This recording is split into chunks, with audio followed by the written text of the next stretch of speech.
Everyone, welcome back to the channel. আশা করব প্রত্যেকে ভালো আছো, সুস্থ আছো। আজ অনেক দিন পর তোমাদের সাথে এভাবে একটা ভ্লগ শেয়ার করছি।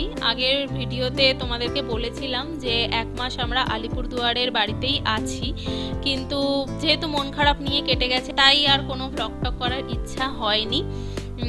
তো কলকাতা ফেরার 2 দিন আগে আমি একটা ভ্লগ বানিয়েছিলাম। তার একটাই কারণ, সেটা হচ্ছে আমি গেছিলাম প্রথমবার আমার শ্বশুর মশাইয়ের গ্রামের বাড়িতে, মানে আমার আসল শ্বশুর বাড়ি। ওদের জন্ম ওই গ্রামেই হয়েছিল আর কি। তো মাম অনেকবার বলেছিল তোমাকে নিয়ে গ্রামের বাড়িতে যাব, কিন্তু এই 8 বছরে আর আমাদের টাইম হয়ে ওঠেনি। যেহেতু 2 দিন পর কলকাতা ফিরে যাচ্ছি, আজকে টাইম ছিল, সৌম্য বললো যে চলো আজকেই একটু গ্রামের বাড়ি থেকে ঘুরে আসবো।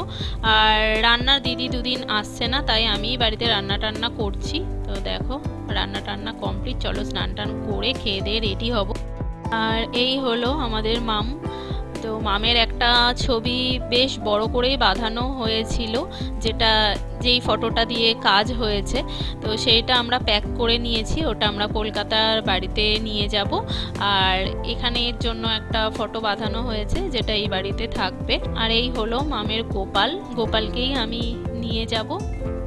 আর এপাশে দেখো লক্ষ্মী আছে, তো বাপি বলছে যে লক্ষ্মীকেও নিয়ে যাও, না হলে পুজো পাবে না, তাই লক্ষ্মী গোপাল দুজনকেই নিয়ে যাব। আর যেহেতু এই বাড়িটা ফাঁকা থাকবে, বাপিকেও আমরা নিয়ে যাচ্ছি। তো মামের আলমারিটা পরিষ্কার করছিলাম, প্রচুর শাড়ি টাড়ি রয়েছে।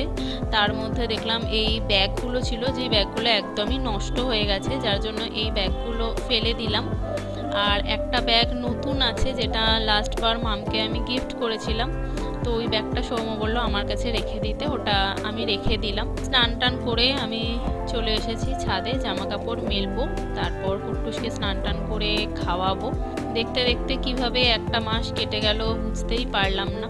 এখানে কুট্টুসকেও খাইয়ে দিলাম। কুট্টুস দেখো এখন বসে বসে টক দই খাচ্ছে। কুট্টুস এখন টক দইটা খেতে ভালোবাসে, তবে অল্প একটু চিনি দিতে বলে। অল্প একটু চিনি দিয়েছিলাম।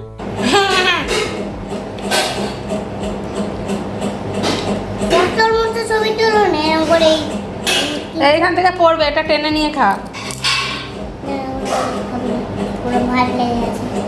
কুট্টুসকে খাইয়ে এখানে বাপিকে খেতে দিলাম। সৌম্য গেছে স্নানে। তো বাপি যতক্ষণ খায় আমি পাশে বসেই থাকি। তো এই সময়টা বাপির সাথে অনেকক্ষণ বসে বসে গল্প করি। আর বাপি যেহেতু আস্তে আস্তে খায়, বাপির অনেকক্ষণই টাইম লাগে। আজকে যেহেতু শনিবার ছিল, তাই আজকে নিরামিষ করেছিলাম, তোমাদের দেখালামই।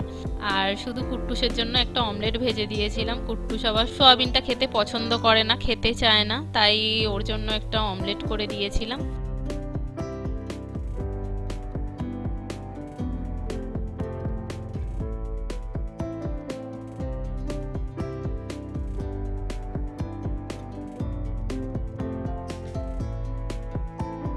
আর এখানে দেখো কুট্টুস একটু পড়তে বসেছে।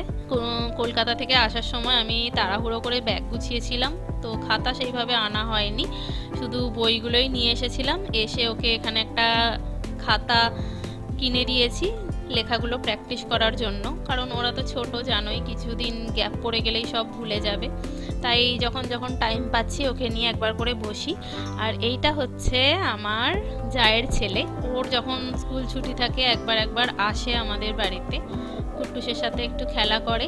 আর মাঝে মাঝেই আবার দুজনে ঝগড়া মারপিট লেগে যায়, তাই এখন দুজনকেই পড়তে বসিয়েছি আলাদা আলাদা ঘরে। বলেছি তোরা দুজনে দুষ্টুমি করছিস, তাই দুজনে 2 ঘরে পড়তে বস। ও কিছুক্ষণ থাকে, তারপরে এসে ওর বাবা ওকে নিয়ে যায়। ও এলে যাওয়ার আগে বলি খেয়ে যেতে, তো ওকে আগে খেতে দিয়েছিলাম, যেহেতু আমার তাড়াতাড়ি রান্না হয়ে গেছিল। তোমার নাম কি বলো? কোনাথ শর্মা। কোনাথ শর্মা। ডাকনাম লিয়াম।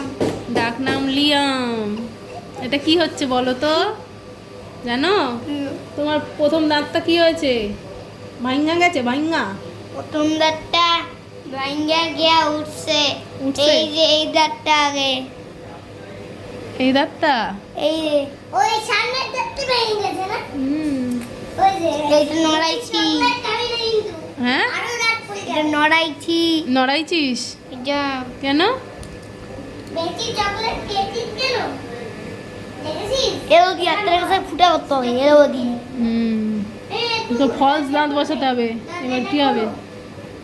কোন ফলসা ফলস দাঁত বসাতে হবে তো। আমি তোমার কে হই বলো তো? কাকি কাকি জানি না, কাকিমণি বলো। আমি তোমার কাকিমণি হই। কে হই? না লজ্জা লাগে লজ্জা লাগে?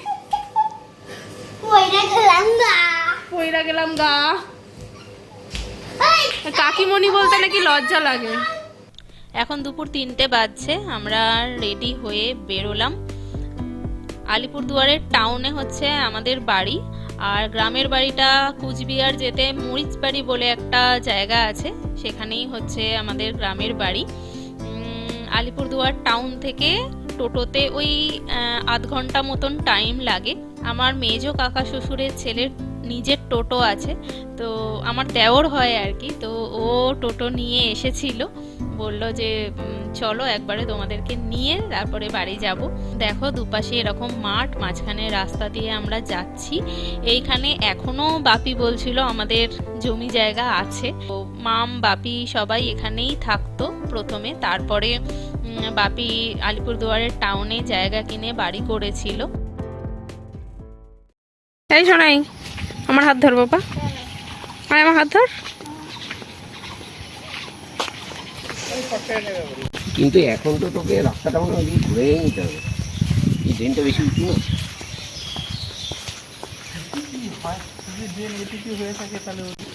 না এখান দিয়ে না বাবা, এদিকে এদিকে। ওখান দিয়ে যাওয়া যায়, এখান দিয়ে। রাত কেন হ্যাঁ ওটা আটকানো। যেহেতু বাড়িতে প্রথমবার এলাম, তাই একটু ঠাকুর প্রণাম করে নিলাম। বাড়িতে মনসা ঠাকুর আছে, পুজো হয়। তো চলো এবার ভিতরে যাব। সৌম্য কুট্টুসকে নিয়ে চলে গেছে। তো এটা হচ্ছে আমার মেজো কাকিমা শাশুড়ি, মানে সৌম্যর মেজো কাকিমা, আর এটা হচ্ছে ছোট কাকিমা শাশুড়ি, মানে সৌম্যর ছোট কাকিমা। যেহেতু কুট্টুসকে প্রথম দেখলো, তাই কুট্টুসের সাথে অনেক গল্প করছিল। আর এটা হচ্ছে মেজো কাকু। মেজো কাকুর হার্ট অপারেশন হয়েছে, যার জন্যই আমাদের আরও আশা কাকুকে দেখার জন্য।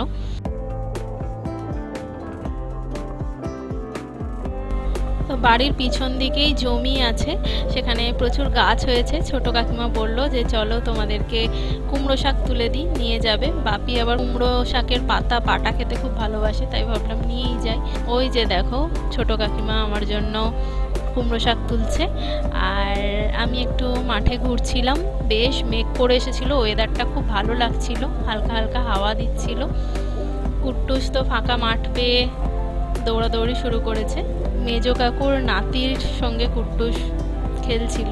আর আমি দেখো আজকে শাড়ি পরেছি, যেহেতু শ্বশুর বাড়ি এসেছি, তাই সৌম্য বললো শাড়ি পরেই চলো। তো যাওয়ার আগে পাশে আর এক জ্যাঠতুতো দাদার বাড়ি আছে, সেখানেও গেলাম। যদিও এখানে সবাইয়ের সম্পর্কটা আমি এখনও খুব ভালো করে জানি না, অনেক লোক আছে যারা মামের কাজে এখান থেকে গেছিল, তাদের সাথেই একটু ভালো পরিচয় হয়েছে। তবে এখানে যাদেরকে দেখছো ওরা সবাই সম্পর্কে আমার যা হয়, মানে জ্যাঠতুতো খুড়তুতো আর কি। আর এই পুচকিটাকে দেখো ভিডিও হচ্ছে দেখে কত খুশি। এখন সন্ধে 6:30 মতো বাজছে, বাইরে তুমুল ঝড় বৃষ্টি শুরু হয়েছে। আমরা তাড়াতাড়ি করে বেরিয়ে পড়লাম, যেহেতু বাড়িতে বাপি একা আছে। তো চলো আজকে ব্লগটাকে এখানেই এন্ড করছি। তো তোমাদের সাথে দেখা হচ্ছে নেক্সট ভিডিওতে। আজকের মতন এখানেই টাটা।